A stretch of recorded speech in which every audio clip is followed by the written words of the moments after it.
Hello friends, it's been a little while. I'm glad to see you again. So for this tutorial, we're going to do a simple edit on an example image, and in the description you can find a link to download a PDF that basically follows along with this tutorial, and then there is an example file you can grab from a link inside that PDF. It'll also be a separate link inside the description. Go ahead and grab both of those. Pause the video if you'd like, and grab those, and then come back and we'll go through this tutorial. So step one, you can certainly use your own photo, but what I'll do is I'll follow the example photo that is linked into the description. So let me go ahead and grab that. So I've got that photo up in front of me. I've gone through step two, added the photo, and now for step three, we're going to go ahead and select the edit button, go over to the essentials develop area, and for step four, we've gone ahead into develop. We're now on step five, so we'll go ahead and select the masking option and then mask AI sub option. So what it's doing is it's looking at the photo, and it very quickly just separated out different areas of the photo, such as the sky, the flora, the water, and natural ground. And of course, we're talking about the masking, so I'm going to just select each of these so you can see what I'm talking about.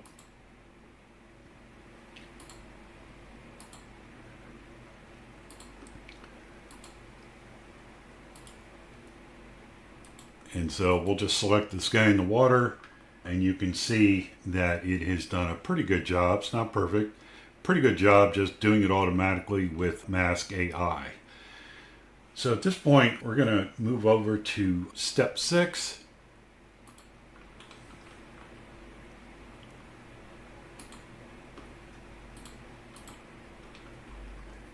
And we'll go ahead and go back to develop and adjust the exposure and contrast, smart contrast sliders, just to adjust this image a little bit. Bring out some of those fall colors with smart contrast, like so.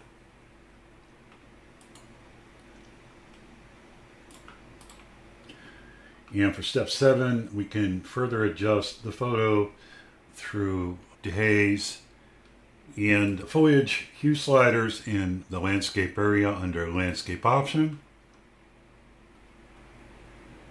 You can go ahead and adjust the Dehaze a little bit so that makes that blue in the sky and the water a bit more pronounced. Want to adjust that foliage on the right hand side of the image to pop a bit more. And then for step 8, we're going to go back to the develop area. We'll select erase. And what I like to do when I get into this area of Luminar Neo is just to drop that size down to 10, and then go ahead and select some of these leaves and other things that are in this lake here, just to clean that up a little bit.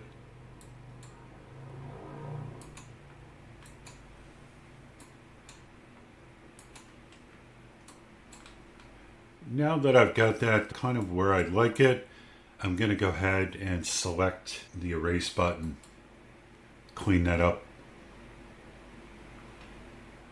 So it's gone ahead, done a pretty good job cleaning that up. And now I'm going to proceed to step 9, which is to go down to the professional area and then go to Supercontrast and adjust the highlights contrast to see if I can maybe adjust that sky and water just a little bit more, so it's not too over the top here. And the colors in the trees look pretty good now. So at this point, I'm pretty happy with the edit that I have, and I'm going to go ahead and, as the final step, step 10, I'm going to go ahead and export this image to disk. And I'll just go ahead and save it back to the folder where I grab the original file and just give it a slightly different name there, and just leave everything else the way it is, and then save it. And that is the quick tutorial for today. Hope you enjoyed that. Hope you got something out of it. Feel free to pose any questions in the comments area, and I will do my best to respond back to you as soon as I can. Thank you so much, and I will see you soon. Bye.